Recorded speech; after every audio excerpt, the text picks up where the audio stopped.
Yeshua HaMashiach. Obrigado pela tua presença, num lugar tão simples, tão singelo. E o Senhor, que tem um trono maravilhoso, anjos cantando em sua volta, não precisa se deslocar para nada, mas mesmo assim, desce até esse nosso mundo, pequeno, espiritualmente desconfortável, diante da glória que te cerca, e recebes o nosso louvor. Obrigado por isso, Deus. Obrigado pela graça, pela misericórdia, pelas bênçãos que o Senhor tem derramado sobre a nossa vida, dia após dia. Muitas delas nem percebemos, muitas delas. Mas o Senhor nunca deixa, 24 horas por dia, minuto a minuto, de cuidar da nossa vida, de cuidar dos nossos, de cuidar dos nossos interesses, de trilhar para nós o melhor caminho, que muitas vezes não é aquele que nós queremos, mas é aquele que o Senhor sabe que é melhor para aqueles que o Senhor ama. Obrigado por essas providências em nossa vida. Que seja uma noite de alegria, uma noite de compartilhamento de experiências, de edificação, e que nosso espírito se alegre principalmente com a tua presença. É o que te pedimos em nome do teu Filho, Yeshua HaMashiach. Amém. Gostaria de compartilhar, antes de cantar essa primeira música, sobre como que eu fui levado a compor essa música. Nós temos o hábito de ler a Bíblia, né? E esse hábito eu adquiri desde criança. A minha mãe lia a Bíblia o tempo inteiro. E às vezes a gente até lia na intenção de saber onde estava algum livro, algum versículo que fosse mencionado, e eu numa igreja congregacional, que tem uma tradição muito forte da leitura da Bíblia, do aprendizado, do conhecimento da Bíblia. Quando o pastor no púlpito dizia um livro para a gente abrir, a gente ficava observando quem levava mais tempo para chegar naquele livro ali, seja ele qual fosse, porque era uma forma da gente medir quem estava com intimidade ou não com a palavra. E com o passar do tempo eu fui descobrindo que isso não era tudo. Tinha coisas muito mais profundas do que conhecer aonde está o texto, decorar o texto da Bíblia. É mergulhar no texto e entender o contexto do que está acontecendo naquilo que a gente está lendo. Porque senão a gente acaba se acostumando a decorar os textos bíblicos. E tem pessoas por aí que impressionam pela quantidade de textos bíblicos decorados que elas têm. E muito mais profundo do que a gente conhecer apenas as Escrituras, é conhecer quem inspirou as Escrituras. Amém. Acredito que é um pequeno estágio. Se decorasse a Bíblia inteira e impressionasse a todos com a narrativa de Gênesis e Apocalipse, sem olhar para a Bíblia, claro que muitos ficariam impressionados. Mas isso não diria nada sobre a minha intimidade com Deus. Seria apenas um fenômeno. E lendo um texto tão simples, uma conversa que Deus teve com Abraão, que todos nós, acredito, já vemos esse texto, mas eu procurei me aprofundar naquela palavra que Deus estava falando com Abraão naquele momento. Gênesis 12, versículo 3, uma conversa que Deus está tendo com Abraão, onde está sendo conversado ali sobre o futuro da descendência de Abraão. Quem seria no futuro a descendência de Abraão, que hoje nós sabemos que é Israel, mas naquele momento Abraão nem sonhava que fosse existir uma nação chamada Israel e que fosse a sua descendência. Abraão nem tinha filhos. E ali Deus fala com Abraão, olha que palavra profunda para se dizer que uma pessoa que não tem filhos. Abençoarei os que te abençoarem, amaldiçoarei os que te amaldiçoarem, e em ti serão benditas todas as famílias da terra. Eu acredito que nesse primeiro momento Abraão não entendeu muito bem aonde Deus queria chegar com essa coisa de em ti serão benditas todas as famílias da terra. Daqui a pouco ele morreria, ele era um homem só, sem herança, sem filhos.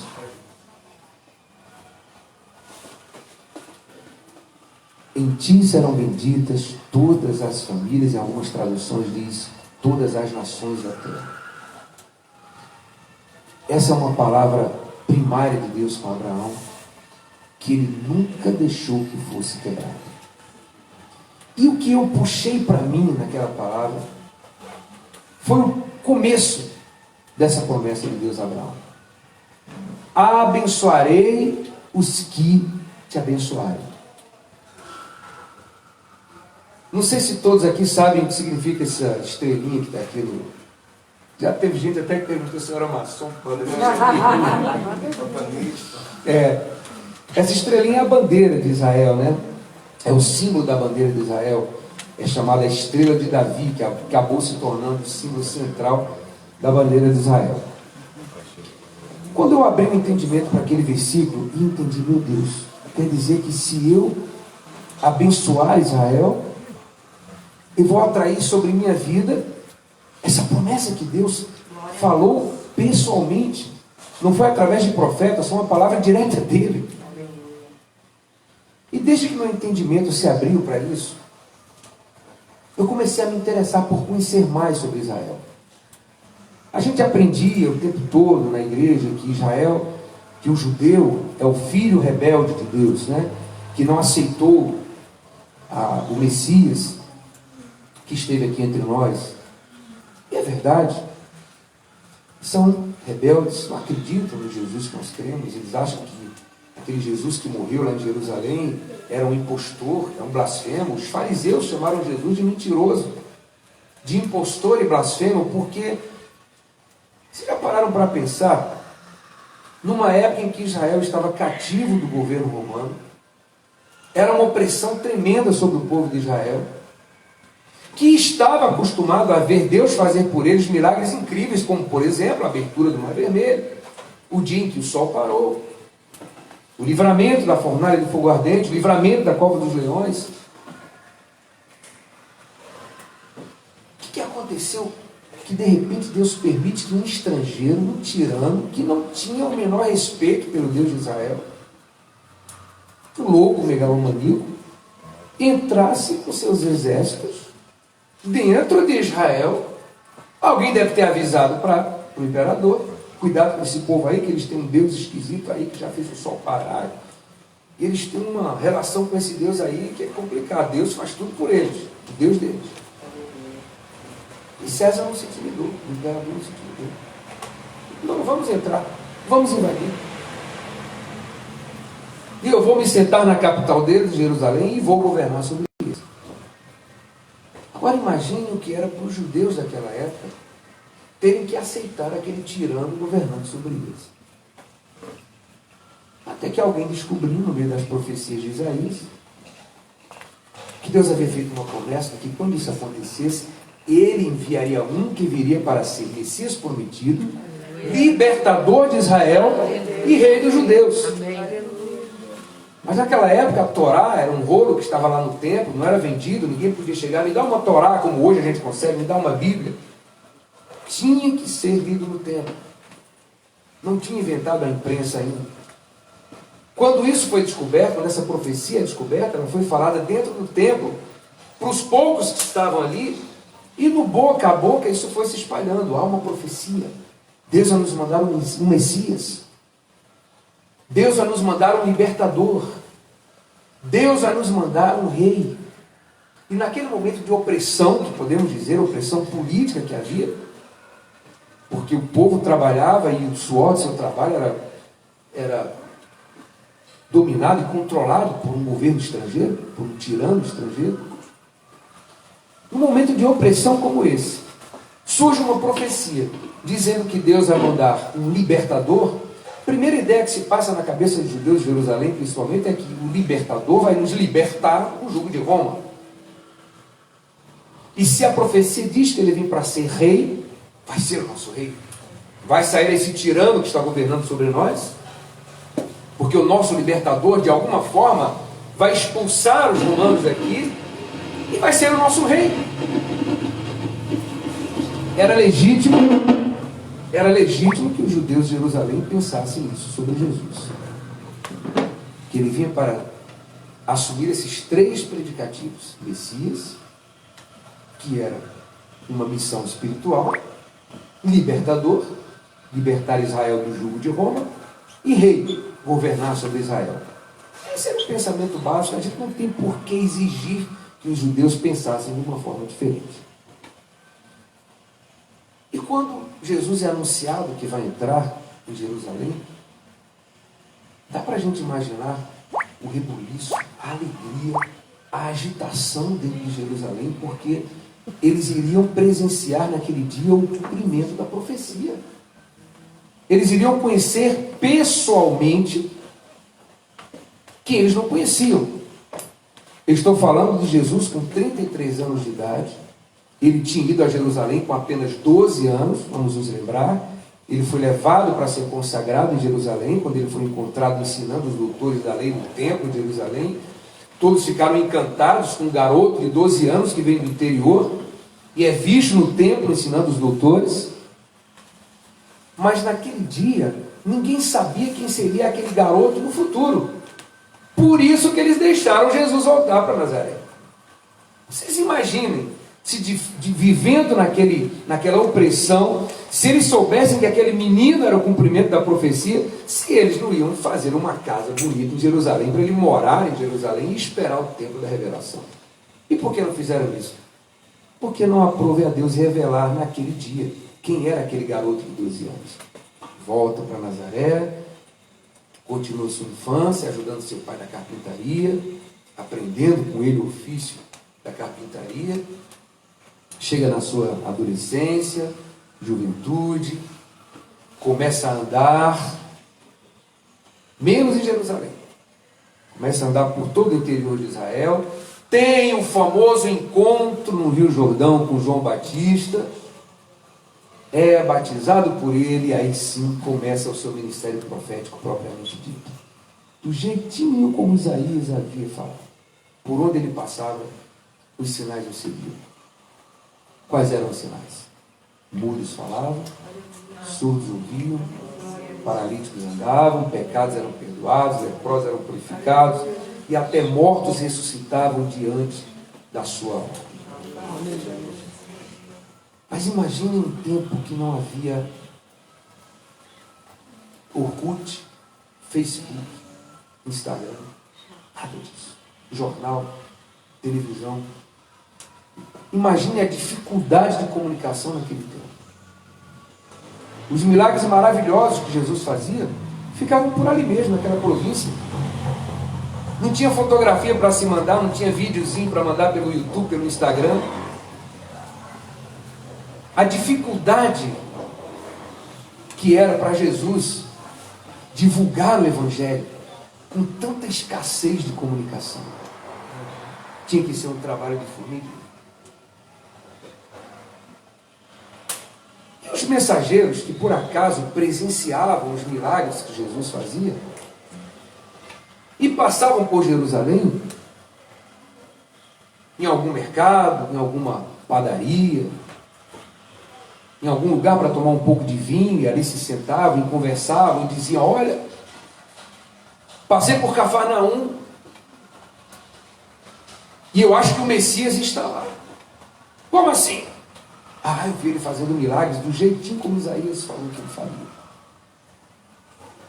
Mas esse mensageiro, sabe, que passava por Jerusalém em cima de um jumento, de um camelo, de um cavalo, não tinha uma foto para mostrar. Ficava só na boca. E dentro de Jerusalém continuava o ceticismo. Mas será que é ele mesmo? Não tinha vídeo para mostrar ele fazendo os milagres. E se é ele mesmo, por que ele não vem para Jerusalém? É aqui que está acontecendo a confusão. É aqui que as autoridades romanas estão nos castigando, nos oprimindo. Se ele vem para ser o nosso libertador, por que ele fica passeando pelo interior e não vem para a capital? E essa resposta os mensageiros não sabiam dizer. Por que ele não vem para cá? Hoje, de posse da nossa Bíblia, nós sabemos o que os habitantes de Jerusalém naquela época não sabiam ainda. Hoje, nós aqui temos o privilégio de saber que Jesus deixou Jerusalém por último, porque ele sabia que em Jerusalém o que esperava ele era o final do seu ministério com a morte na cruz. Por isso que ele deixou para ir por último. Mas o povo de Jerusalém não sabia isso, porque eles não tinham o Novo Testamento para ler. A história ainda estava se desenrolando, estava se cumprindo. E eles tinham uma bronca muito grande para saber por que ele não veio para cá. E Jesus sabia que havia essa inquietação em Jerusalém. Mas ele tinha que evangelizar o máximo que pudesse, porque de Jerusalém ele não passaria, terminaria tudo por lá. Mas, finalmente chegou o dia em que ele decide enfrentar o seu destino em Jerusalém. E foi um dia muito pesado para ele. Ele teve que passar por um sofrimento de espírito profundo, no Getsemane, onde quase entregou os pontos, né? Quando ele faz aquela oração: Pai, se possível, passa de mim esse cálice. Vocês imaginem a angústia que Jesus estava tendo ali. A Bíblia diz que ele suava, inclusive, sangue, porque ele sabia o que estava esperando ele dentro da cidade. Ingratidão, incompreensão, humilhação. Ele ia passar por coisas que ele, como Deus, não precisava passar. Mas ele diz no final dessa oração: contanto, esquece que eu estou reclamando aqui, que seja feita não a minha, mas a tua vontade. E resolve encarar o seu desafio final. E ele precisou ser anunciado. Não dava para Jesus entrar em Jerusalém assim, sem avisar, porque ninguém saberia quem estava entrando ali, né? Ele entraria como desconhecido, seria tratado como desconhecido. Então, ele ainda precisava anunciar que a promessa que Isaías havia feito estava entrando na cidade, para o povo saber que o cumprimento da palavra estava acontecendo naquele dia, que Deus não havia feito uma promessa em vão. Então, mesmo a contragosto, e não porque queria mídia ou promoção para si, mas Jesus precisava mostrar para Jerusalém que Deus estava sendo fiel no cumprimento da profecia. Então ele manda que os discípulos avisem lá que eu vou entrar. E quando é avisado que Jesus vai entrar, há um misto de festa, de alegria, de comemoração. Os fariseus, que costumavam se guiar, e costumam até o dia de hoje se guiar muito pelas aparências, não viam a hora de mostrar para os romanos o seu rei.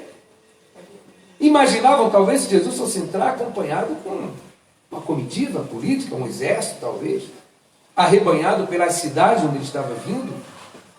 Era um evento absolutamente incógnito e desconhecido para o povo de Jerusalém, como seria a entrada de Jesus, porque, repito, não havia mídia para mostrar como é que Jesus iria entrar, e nem havia Facebook para mostrar como ele era.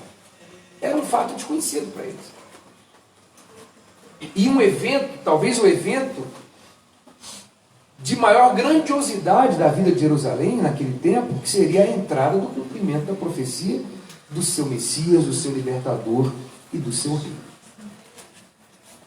Mas a imagem que eles veem quando Jesus entra em Jerusalém foi uma decepção profunda, principalmente para os fariseus. Diz a Bíblia que Jesus entra em Jerusalém montado num jumento. Nem um cavalo era um jumentinho emprestado. E os fariseus devem ter olhado para Jesus naquele jumentinho e devem ter pensado: aquele rapaz que está entrando em cima daquele jumento vai atrapalhar a entrada do nosso rei. Vamos lá fazer alguma coisa que ele está atrapalhando. E às vezes eu fico imaginando que alguém pode ter puxado a túnica do sacerdote e dito para ele: não é ele que eu estou reconhecendo de Betânia, é ele mesmo. Hã? É ele sim. O nosso rei? O nosso libertador montado num jumento?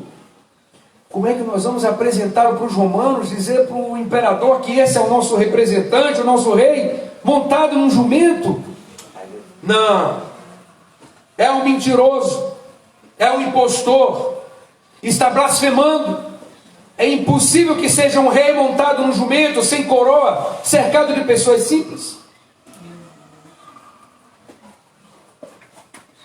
E não apenas chamaram Jesus de mentiroso, de impostor e de blasfemo, mas foram preparar a morte de Jesus numa cruz, como um ladrão, Só que deram para ele um tratamento pior do que para os ladrões, porque os ladrões tiveram suas mãos amarradas. Ele teve as suas mãos pregadas na cruz. O que eles puderam extrair de sangue de Jesus vivo, eles fizeram, colocando uma coroa de espinhos na sua cabeça, porque ele começasse a sangrar desde o alto da cabeça até o resto do corpo. Mas vamos nos concentrar nesse dia, nessa entrada de Jesus em Jerusalém. A aparência de Jesus era uma aparência muito simples para ser a aparência de um rei. E Jerusalém se dividiu em duas naquele momento. Uma parte de Jerusalém olhou para a simplicidade de Jesus e riu dele. Pensei que era coisa séria. Vamos continuar com as nossas preces, as nossas orações, continuar pedindo a Deus que nos mande o nosso Messias, porque esse palhaço aí, esse mentiroso, nos enganou, nos iludiu. Olhem, a gente pensou que era um rei que ia entrar na cidade e entra um homem montado no jumento. Vamos embora daqui. E foram embora. Foram cuidar dos seus afazeres, para as suas oficinas, dos seus trabalhos. Os fariseus também deram as costas e foram planejar a morte de Jesus. Mas teve um grupo que ficou. Teve um grupo que permaneceu ali, até por curiosidade, talvez. Porque curioso tem em qualquer lugar que tem um grande evento, tem curioso, né? E não podemos condenar esses curiosos, porque pelo menos eles ficaram. E aconteceu uma coisa fantástica com esses curiosos. Diz a Bíblia que quando essas pessoas se aproximavam de Jesus, ao invés de darem as costas e se afastar, mas quando eles se aproximavam de Jesus, montados naquele jumentinho, havia uma glória, havia alguma coisa especial que saía do semblante de Jesus naquele momento, que essas pessoas só conseguiam abrir a boca para dizer: Hosana, Hosana, Hosana ao que vem em nome do Senhor. Ninguém conseguia blasfemar, chamar ele de mentiroso. Não. Só conseguiam dizer Hosana, Hosana, Hosana ao que vem em nome do Senhor, porque a glória que saía do semblante de Jesus naquele momento fazia com que essas pessoas entendessem que, a despeito da aparência que ele não tinha de um rei, era o rei. E essa talvez tenha sido a primeira lição que Jesus deixou, primeiramente para o povo de Jerusalém, e uma lição que se estende até os dias que a gente está vivendo. Qual foi essa lição? A lição de como nós facilmente nos enganamos com as aparências das coisas. Por causa das aparências fazemos relacionamentos errados. Por causa das aparências fazemos amizades erradas, negócios errados, contratos errados, compras erradas. Não é à toa que todas as campanhas publicitárias do mundo inteiro começam primeiro pela aparência do produto. Como é que vai ser o rótulo desse produto? Como é que a gente vai atrair a visão do consumidor para a beleza do rótulo? Porque aí já começa o primeiro gesto de simpatia da nossa marca. E assim, o maior rei que já pisou na face dessa terra, por não ter a aparência de um rei, foi humilhado, desprezado e morto. Vejam como é importante essa lição que Jesus deixou para a gente. O homem mais famoso naqueles dias, mais temido naqueles dias, se chamava Tibério César, imperador de Roma. O maluco que queria conquistar tudo que visse pela frente, não tinha limite. E se ele fosse visto na rua naquele dia, ele seria reconhecido pelas suas roupas, pela sua túnica de imperador. Vejam, lá vai o César, o imperador de Roma. Como é que você sabe? Olha a túnica dele, olha o louro, olha as pulseiras dele, olha a pose dele. Quem é que tem dinheiro para ter uma túnica como aquela? De fato, é o imperador. Ave César, imperador de Roma. E todos iriam cumprimentá-lo por causa de sua aparência de imperador. Mas com toda aquela aparência, aquela pompa, aquele poder, se ele chegasse para um paralítico e falasse: paralítico, eu sou o imperador de Roma e em nome de Roma eu te digo, paralítico, levanta e anda, nada iria acontecer. O coitado do paralítico, com medo do imperador, talvez tentasse, e quantas vezes tentasse, ia cair no chão. Cego, eu sou o imperador de Roma, e em nome de Roma eu te digo, cego, enxerga. Nada iria acontecer. Com toda a aparência que ele tinha.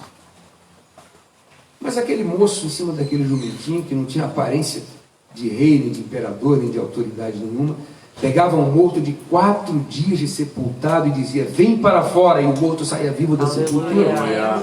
Quem tinha mais poder, César ou Jesus? Era Jesus. Mas o povo de Jerusalém se iludiu com a aparência de César e desprezou a aparência de Jesus, mesmo com um aviso do profeta Zacarias, que no capítulo 9, versículo 9, ele avisa, conhecendo o coração endurecido dos judeus e como eles se guiavam pelas aparências.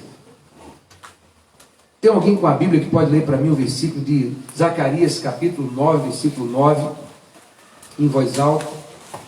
Zacarias avisou que Jesus entraria com aquela simplicidade. E mesmo assim, os profundos conhecedores das Escrituras de Jerusalém preferiram se guiar pelas aparências do que pelas Escrituras. Quem tiver achado, puder ler, Zacarias 9, versículo 9, o que diz aí? Alegra-te demasiado, ó cidade, filha de Sião. Exulta, ó filha de Jerusalém. Eis que o teu rei vem a ti. Ele é justo e traz a salvação. Ele é humilde e vem montado sobre um burrico, um potro sagrado, cria de jumento. Aleluia. Aleluia. Esse livro já existia naquele dia. Isso já estava na Torá. Zacarias avisou. Vocês estão entendendo como as aparências exercem poder até nos mais religiosos desse mundo? Estava escrito que ele entraria no jumentinho. E os conhecedores da Torá não creram, mesmo com um aviso, porque ele não tinha aparência de rei.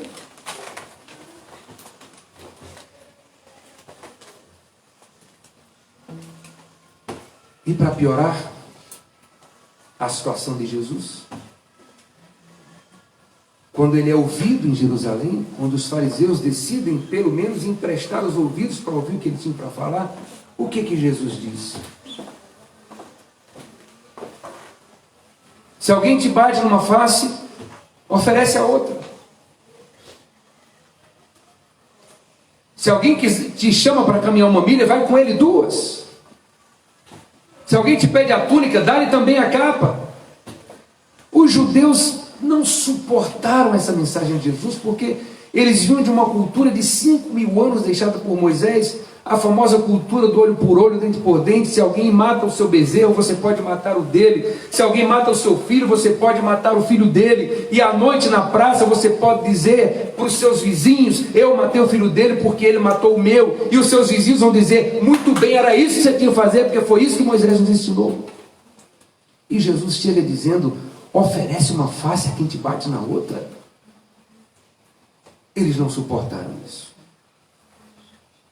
E aí prepararam a cruz com mais vontade ainda.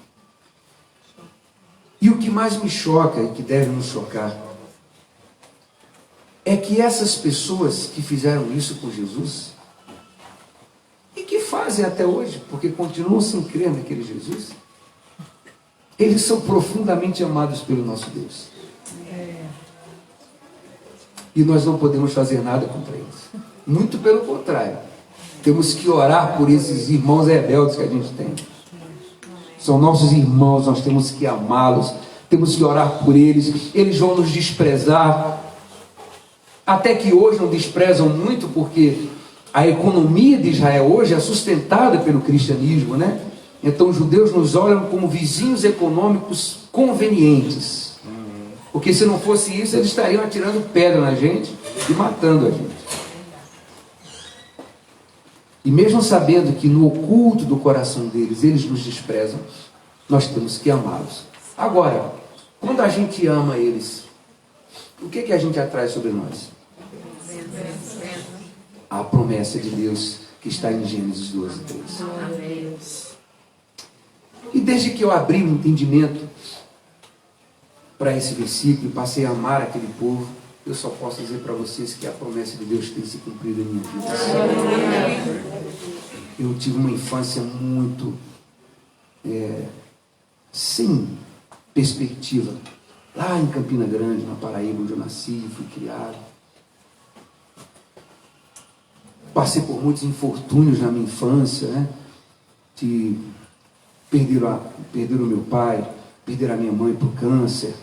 Foi uma infância terrível. Nossa família parecia que ia tudo bem, até que aos 15 anos a minha mãe descobre que meu pai tinha uma outra família. E o meu pai se juntou com alguns policiais e foi assaltar o meu bisavô, que era um fazendeiro rico lá no interior da Paraíba. E meu pai se junta com esses policiais. Ele era repórter de jornal, repórter policial, e tinha muita amizade com esses policiais. Os policiais descobriram que meu bisavô era um fazendeiro rico, que vendia gasolina no interior. Naquela época, quem vendia gasolina era rico.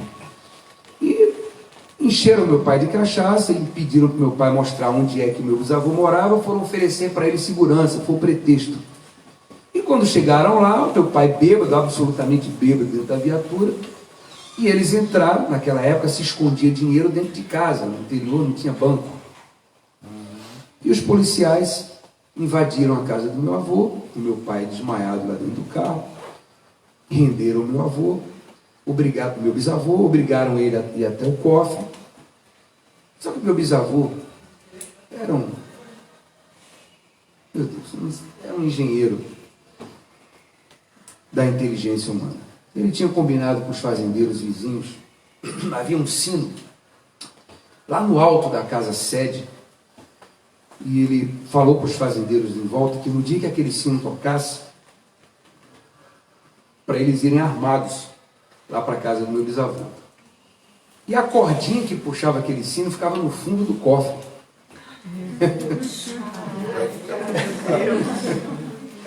E quando os policiais renderam meu bisavô e obrigaram ele para ir para o cofre, ele abriu o cofre e, puxando o dinheiro, ele foi lá atrás na cordinha e puxou a corda. E quando os policiais chegaram lá fora, já tinha um monte de carro armado, de gente armada apontando para eles. E eles fizeram alguma cena lá e iludiram no primeiro momento os fazendeiros, deixaram eles saírem na viatura. E depois que eles entraram e viram meu avô lá dentro, meu bisavô falou: não, foi eles que me assaltaram. Aí foi aquela caravana de carro, conseguiram alcançá-los, conseguiram cercá-los. E meu pai pagou o pato. Os policiais foram absolvidos e meu pai foi condenado a 7 anos de prisão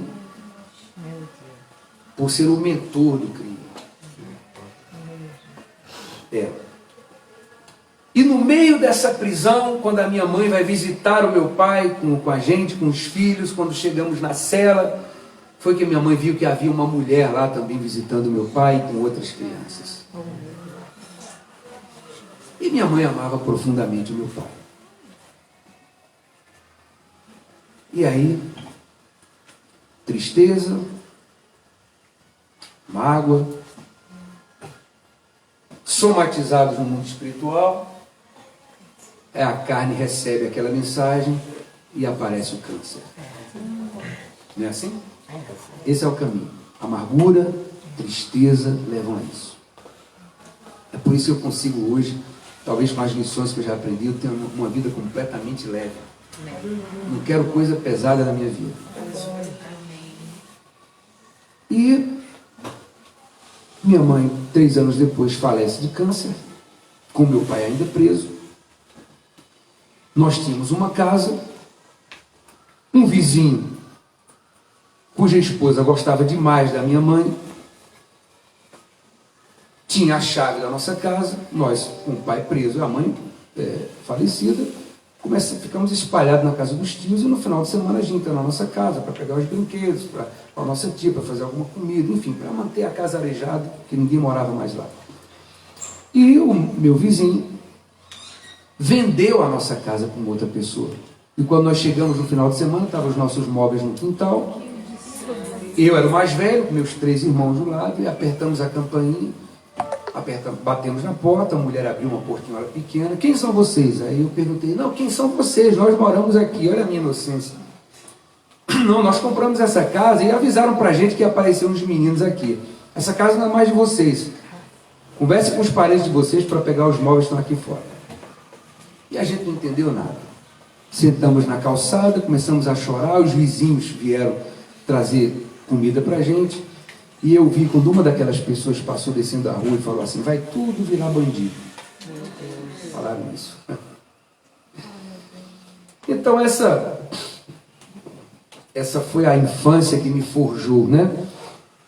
Eu tinha os meus estudos, sempre fui muito bom na escola, e naquela altura, tinha 17 anos, tinha uma boa bagagem intelectual, e meu pai preso, eu sem casa, não queria viver dependendo dos meus avós, fiz um concurso, acabei me tornando fuzileiro naval, entrei para a Marinha, a Marinha me mandou para o Rio, e aí minha vida começou a ser construída toda no Rio de Janeiro. Fui ser membro de uma igreja batista em Copacabana, onde eu tocava guitarra, tocava contrabaixo.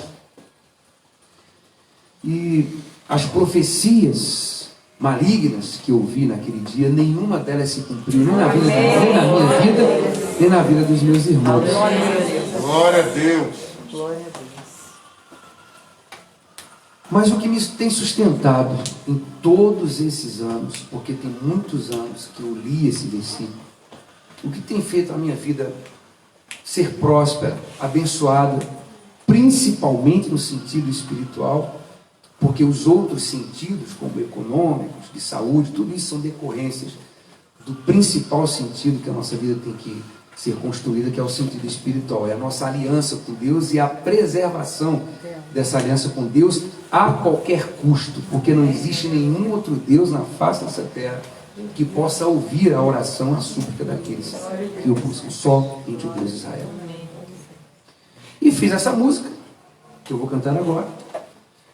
Depois que a minha visão abriu, foi a primeira composição que eu fiz voltada para Israel. Alguma força, que hoje eu sei qual foi, me falou aqui no ouvido: grava essa música em hebraico. E eu não sabia falar hebraico. Conheci uma professora de hebraico da UERJ, chamada Isabel Arcoverde, conversei com ela. Isabel, vou gravar essa música em português, mas preciso também gravá-la em hebraico, preciso que você me ensine, traduza e me ensine a pronunciar a música em hebraico. Não sei por que estou fazendo isso, mas gravei a música em hebraico. No dia que eu estou fazendo a voz em hebraico, no estúdio, desculpa, lá em Copacabana, foi visitar o estúdio uma banda muito famosa no Rio naquela época. Quando eu estou gravando a música em hebraico, um deles começa a falar na sala técnica, que ficava separada da sala onde eu estava fazendo a voz, por uma grande vidraça. Não tinha como se ouvir o que se falava de um lado, do outro lado. Mas tinha um microfone que estava aberto, e eles não sabiam que o microfone estava aberto, e tudo que se falava na sala técnica, eu ouvia lá na sala onde eu estava com fone de ouvido. E eles começaram a falar: para que Sérgio Lopes está gravando em hebraico? Nunca vai sair do Brasil. O lugar mais distante que ele vai cantar é Nova Iguaçu e Caxias. Por que ele está gravando em hebraico? E eu ouvindo aquilo, e o técnico morrendo de rir, porque o técnico sabia que eu estava ouvindo, mas ao invés de fechar o microfone, ele deixou o microfone aberto, ficou rindo e deixando os caras falando. Vai falando, vai falando. E eles falaram aquilo, sabe? Quando terminou a gravação, eu terminei, fui lá, abracei todos eles, fingi que não tinha ouvido nada, tal, me despedi deles, a maior hipocrisia, eles me abraçando, que música linda, sério. E eu voltei para casa pensando naquela palavra. Será que eles têm razão? Para que eu estou gravando em hebraico? Eu nunca vou cantar em Israel. Por que eu estou gravando em hebraico? E fiquei naquela dúvida. Gravo ou não gravo? Gravo ou não gravo? E para tirar a dúvida, eu falei: vou fazer o seguinte, eu vou chamar o diretor da gravadora dentro do carro, vou botar a música para tocar, vou deixar a música tocar, e quando terminar, vou perguntar para ele o que ele achou. Ele entrou no meu carro, botei o CD lá para tocar, ele era de CD demonstração, e a música em hebraico começou a tocar, e quando terminou a música, eu olhei para o homem, eu estava chorando. E ele falou para mim assim: você ainda vai para Israel? Eu falei: em nome de Jesus, eu vou guardar minhas economias, eu quero em 2 ou 3 anos participar de uma caravana e vou conhecer Israel. É o meu grande sonho. Já amava Israel por causa daquele versículo, né, que eu tinha falado para vocês. Uma semana depois ele me chama, quando eu entro na sala dele, ele fica de pé, joga um envelope em cima da mesa, está aqui suas passagens, você vai para Israel semana que vem com uma equipe de 20 cinegrafistas para fazer a gravação do clipe dessa música lá. E você vai ficar lá 25 dias hospedado num hotel de luxo, lá em Jerusalém, e vai andar por todo Israel para fazer esse clipe. Eu quase caí de joelhos ali, porque foi inacreditável, né? Fiquei branco, olhando para aquele envelope, abri, estava lá as passagens aéreas, o voucher do hotel, tudo resolvido, e eu fui para Israel.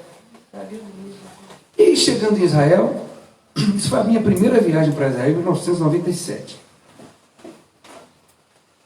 Naquela época, as limusines